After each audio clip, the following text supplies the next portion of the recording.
নমস্কার, আপনারা দেখছেন সময় কলকাতা। টলি হলিবলি নিয়ে রয়েছে আমি সৈকত। চোখ রাখবো প্রথমেই বলিউডের দিকে। চলতি বছরের সর্বোচ্চ আয়কারী ছবিগুলির মধ্যে একটি হলো সাইয়ারা। ছবিটি একের পর এক রেকর্ড ভেঙেই চলেছে। আবার আরও এক নতুন পালক যুক্ত হলো ছবির মাথায়। মুকুটে মুম্বাইয়ে 2025 সালের ইয়েলোস্টোন আন্তর্জাতিক চলচ্চিত্র উৎসবে জনপ্রিয় সিনেমার অ্যাওয়ার্ড জিতেছে সাইয়ারা। যশরাজ ফিল্মসের সিইও অক্ষর বিধানী এবং সাইয়ারার পরিচালক মোহিত সুরি মুম্বাইতে একটি অনুষ্ঠানে পুরস্কার গ্রহণ করেন। 20 বছরের কর্মজীবনের প্রথম পুরস্কার জয়ের আবেগে ভেসেছেন পরিচালক মোহিত সুরি। মোহিত সুরি জানিয়েছেন, এই পুরস্কার তার কাছে অত্যন্ত বিশেষ, কারণ যশরাজ ফিল্মসের সাথে এটিই ছিল তার জীবনের প্রথম কাজ, আর তাতেই জীবনের প্রথম পুরস্কার জিতে নিয়েছেন। তিনি তার এই জয় উৎসর্গ করেছেন আদিত্য চোপড়াকে ও ছবির সাথে যুক্ত অন্যান্য কলাকুশলীদের। সাথে প্রশংসা করেন ছবির লিড অভিনেতা আহান পান্ডে এবং অনিত পাড্ডা, যারা তরুণ প্রজন্মকে প্রেমের জাদুতে মুগ্ধ করেছেন।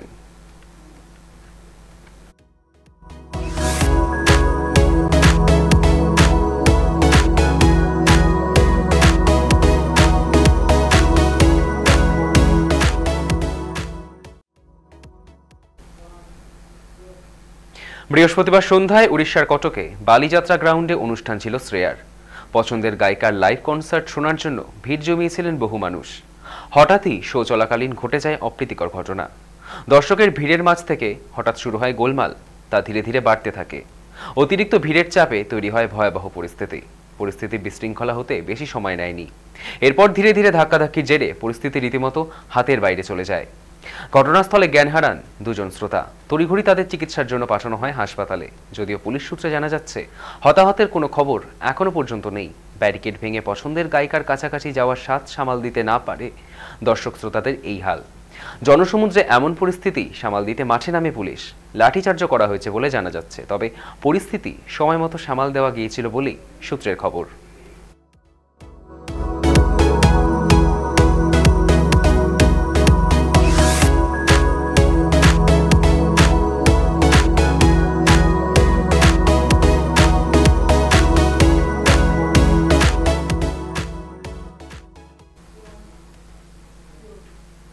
দিন কয়েক ধরে আলোচনার কেন্দ্রবিন্দুতে গোবিন্দা ও সুনিতার 38 বছরের দাম্পত্য।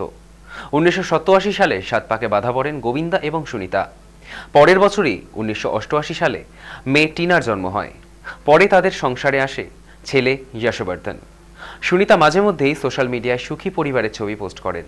তবে গোবিন্দার পায়ে যখন গুলি লাগে, ঠিক তার আগে নাকি সুনিতা আহুজা নিজে ডিভোর্সের মামলা দায়ের করেছিলেন। আইনজীবী ললিত এক বলিউড সংবাদ মাধ্যমের কাছে নিশ্চিত করেন যে সুনিতা এবং গোবিন্দা ডিভোর্স মামলা দায়ের করেছেন, তবে ওদের সম্পর্ক এখনও অটুট। সম্প্রতি গোবিন্দা পত্নী ব্লগ থেকেই আগুন আবারও জ্বলে ওঠে। মন্দিরের বারান্দায় বসে দাম্পত্য যন্ত্রণার কথা ভাগ করে নিয়েছিলেন সুনিতা আহুজা। জানা যায়, গোবিন্দার বিরুদ্ধে নাকি বান্দ্রা আদালতে পরকীয়া ও গার্হস্থ্য হিংসার অভিযোগ জানিয়েছিলেন ডিভোর্সের মামলা দায়ের করেছেন সুনিতা। আদৌ কি তাই? স্ত্রীকে পাশে নিয়েই গণপতি পুজোর আসরে তার জবাব দিয়েছিলেন গোবিন্দা।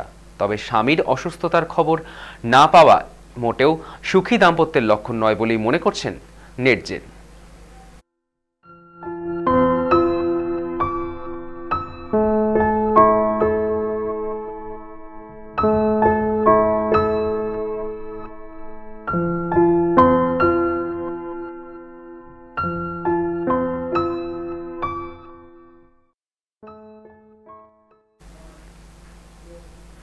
চিরদিনই তুমি যে আমার ধারাবাহিকের সেটে আবার ঝামেলা। সূত্র বলছে, দিতিপ্রিয়া রায় এবং জিতু কমলের মধ্যে নাকি ফের বিবাদ লেগেছে। শুটিং সেটে দেরি করে ঢোকা নিয়েই নাকি ঝামেলার শুরু। নায়ক শুটিংয়ে আসার 15 মিনিট পর এসে পৌঁছন নায়িকা। রেগে নাকি সেট থেকে বেরিয়ে গিয়েছিলেন নায়ক। সেখান থেকেই নাকি ফের সমস্যা শুরু। ইন্ডাস্ট্রির অনরোলে আলোচনা, রোমান্টিক দৃশ্যের অভিনয় করতে গিয়ে নায়িকা নাকি তাতে বাধা দিয়েছেন, ফলে সেই সমস্যা আরও বেড়েছে। যদিও এখনো পর্যন্ত এ প্রসঙ্গে জিতু এবং দিতিপ্রিয়া কোনো মন্তব্য করেননি। এর আগেও নায়ক নায়িকার সমস্যার কথা প্রকাশ্যে এসেছিল। নিজেদের অনুভূতি সমাজ মাধ্যমেই প্রকাশ করেছিলেন তারা। দর্শকের একাংশের প্রশ্ন, তবে কি শীঘ্রই শেষ হয়ে যাবে এই ধারাবাহিক? সেটের তরফ থেকে জানানো হয়েছে, ধারাবাহিক বন্ধের প্রসঙ্গে বলতে চায় সবটাই দর্শকদের হাতে। তারা যতদিন চাইবেন ধারাবাহিক চলবে, না চাইলে বন্ধ হয়ে যাবে।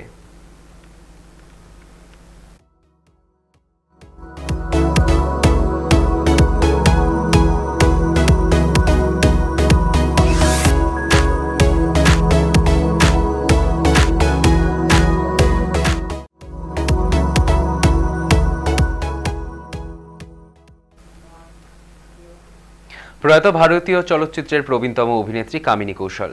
দীর্ঘদিন ধরে অভিনেত্রী বার্ধক্যজনিত নানা কারণে ভুগছিলেন। মৃত্যুকালে তার বয়স হয়েছিল ৯৮ বছর। সংবাদ মাধ্যম সূত্রে জানা যাচ্ছে, অভিনেত্রীর পরিবারের তরফে তার মৃত্যুর খবর নিশ্চিত করা হয়েছে। তবে এই মুহূর্তে তাদের এই শোকবিহল পরিস্থিতিতে অভিনেত্রীর পরিবারের তরফে গোপনীয়তা বজায় রাখার অনুরোধ জানানো হয়েছে বলে জানা যাচ্ছে। কামিনী কৌশল ভারতীয় বিনোদন দুনিয়ায় প্রবীণতম অভিনেত্রী। দীর্ঘ অভিনয় জীবনে কাজ করেছেন ৯০টিরও বেশি ছবিতে। नीचा नगर ছবির হাত ধরেই তার ফিল্মি দুনিয়ায় পথ চলা শুরু। এরপর শহীদ, নদিয়া के पार, दो भाई, जिद्दी, सबनम, पारस, ঝাঁঝর, আবরুর মতো একাধিক ছবিতে অভিনয় করেন তিনি ছিলেন কিংবদন্তি অভিনেতা ধর্মেন্দ্রর প্রথম ছবির শহীদের নায়িকা। দূরদর্শনে তার চাঁদ সিতারে হয়ে উঠেছিল একটি আইকনিক শো।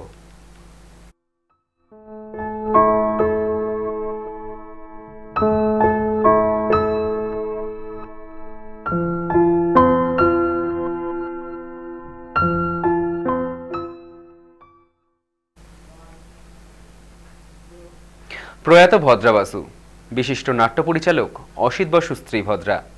তার দুই সন্তান দামিনী, বেনি বাসু এবং আনন্দী বাসু অভিনয়ের মঞ্চে খ্যাতনামা ব্যক্তিত্ব। প্রাক্তন জামাতা সুদীপ মুখোপাধ্যায় বলছেন, মস্তিষ্কে রক্তক্ষরণ হয়েছিল তার। দিন তিনেক আগে অস্ত্রোপচার হয়। শুক্রবার বেলা ১২টা নাগাদ সব শেষ। দামিনীর সঙ্গেই বিয়ে হয়েছিল অভিনেতা সুদীপের। বিবাহ বিচ্ছেদের পরও সদ্য প্রয়াত ভদ্রার সঙ্গে সুসম্পর্ক ছিল তার। নিমতলা ঘাটে অভিনেত্রীর শেষকৃত্য উপস্থিত হন তিনি। খবর ছড়াতেই শোক জানিয়েছেন অভিনেতা সোহন বন্দ্যোপাধ্যায়, স্বাগতা মুখোপাধ্যায়, রাহুল, অরুণোদয় বন্দ্যোপাধ্যায়, সংঘশ্রী সিংহ মিত্র সহ মঞ্চ এবং পর্দার অভিনেতারা।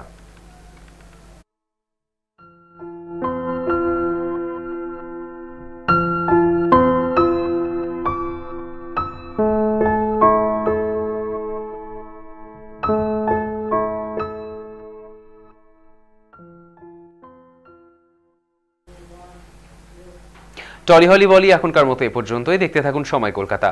সময় বলবে সময়ের কথা।